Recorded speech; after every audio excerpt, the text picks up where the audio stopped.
W কয়েনের অ্যাকাউন্টে ঢোকার পরে সর্বপ্রথম আপনার হাতের ডান দিকে দেখতে পারবেন যে ওয়ালেটের মতো একটা চিহ্ন আছে, ওইখানে জাস্ট একটা ক্লিক করে দিবেন। দেওয়ার পরে আপনার সামনে এরকম একটা ইন্টারফেস আসবে। তো এইখানে আপনার টন কয়েনের যে ডিপোজিট লিঙ্ক আছে ওইটা এখানে বসায় দিয়ে কানেক্ট করতে হবে। তো আপনার যদি ট্রাস্ট ওয়ালেট না থাকে তাহলে প্লে স্টোর থেকে সরাসরি ট্রাস্ট ওয়ালেট ইনস্টল করে একটা অ্যাকাউন্ট করে নেবেন।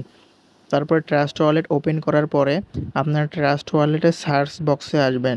সার্চ বক্সে আসার পরে টন লিখে সার্চ দিবেন। সবার উপরে যেটি থাকবে ওখানে জাস্ট একটা ক্লিক করবেন। ওখানে ক্লিক করার পরে দেখতে পারবেন যে আপনার রিসিভের অপশান আছে। জাস্ট রিসিভে একটা ক্লিক করবেন। করার পরে নিচে কপি অপশান আছে। কপি অপশান থেকে আপনার যে লিঙ্কটা আছে ওই লিঙ্কটা কপি করে নেবেন।